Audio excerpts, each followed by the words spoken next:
महाराष्ट्र के औरंगाबाद यानी छत्रपति संभाजीनगर शहर से 30 किलोमीटर के दूरी पर खूबसूरत सह्याद्री पर्वत के गोद में ये एलोरा की गुफाएं स्थित है। आज के समय से करोड़ों साल पहले ज्वालामुखी से बने हुए इन बेसॉल्ट के चट्टानों को काटकर इस चरणाद्री पर्वत के ऊपर इन गुफाओं को 5वीं सदी से लेकर 12वीं सदी तक अलग अलग पीढ़ी के लोगों ने 200 साल के अधिक समय में इन गुफाओं का निर्माण किया था। एलोरा के इन गुफाओं के समूह में कुल मिलाकर 100 प्राचीन गुफाएं यहाँ पर बनी हुई है, जिसमें से अभी हम मात्र 34 गुफाओं को देख सकते हैं और इसमें से कुछ गुफाएं बहुत ही स्पेशल है।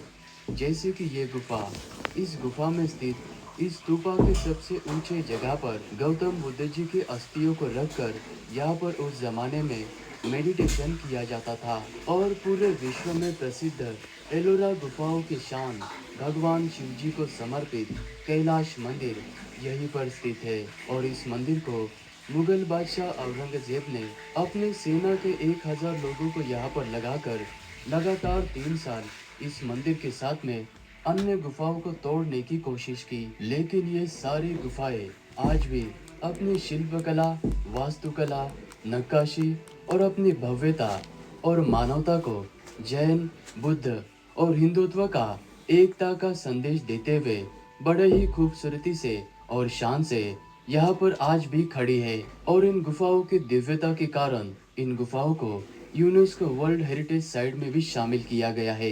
एलोरा केव्स में जाने के लिए 25 rupees per person entry fees लिया जाता है और यहाँ पर आप सुबह 7 बजे से लेकर शाम के 5:30 बजे तक आ सकते हो। ट्यूसडे को ये एलोरा केव्स बंद रहती है, तो इस बात को आप जरूर याद रखना। यहाँ के 34 गुफाओं में से गुफा नंबर 1 से लेकर गुफा नंबर 12 तक की गुफाएं बौद्ध धर्म को समर्पित है।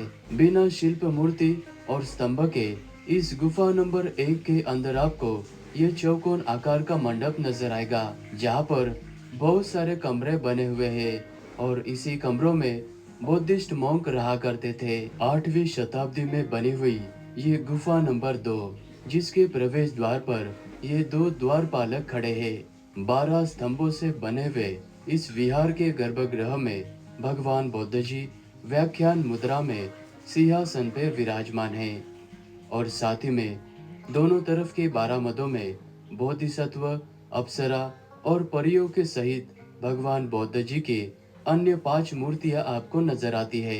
बाकी गुफाओं से अलग ये है गुफा नंबर 5।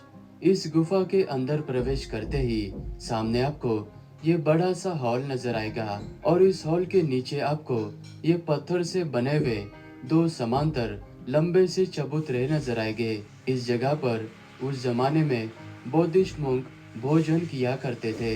इस विहार के गर्भगृह में बोधिसत्व तथा गंधर्व के आकृति से घिरी हुई भगवान बुद्ध की प्रतिमा व्याख्यान मुद्रा में विराजमान है।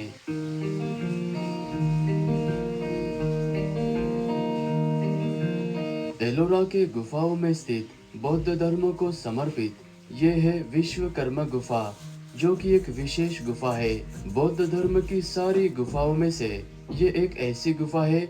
इस गुफा के अंदर का चैत्य विहार 2 मंजिल का बना हुआ है। 7वीं शताब्दी में बने हुए इस गुफा नंबर 10 के अंदर भगवान बुद्ध जी अपने 4 ध्यान मुद्राओं में से प्रलंब पादा व्याख्यान मुद्रा में यहाँ पर विराजमान है और भगवान बुद्ध जी के दाएं और बाएं ओर पद्म पानी और वज्र पानी की आपको बहुत ही खूबसूरत प्रतिमाएं नजर आती है। इस गुफा के दूसरे मंजिल पर आने पर सामने आपको गंधर्व अप्सरा के साथ में ही पीपल के वृक्ष के पत्ते के आकार का ये प्रवेश द्वार नजर आएगा, क्योंकि भगवान बुद्ध जी को पीपल के वृक्ष के तले ज्ञान की प्राप्ति हुई थी, तो वही से इंस्पायर होकर इस प्रवेश द्वार के डिजाइन को बनाया गया है। अभी हम गुफा नंबर 11 के पास में आ चुके हैं और आप देख सकते हैं एक ही बड़े से पहाड़ को काटकर इस गुफा को बनाया गया है और ये गुफा 3 मंजिल की है और इसके पास में जो गुफा नंबर 12 है वो ठीक इसी की तरह दिखाई देती है, तो वहाँ पर हम नहीं जाने वाले। बौद्ध धर्म को समर्पित सारे मुख्य गुफाओं को देखने के बाद अभी हम हिंदू धर्म को समर्पित गुफा नंबर 13 से लेके 29 तक की सारी मुख्य गुफाओं को देखने वाले हैं।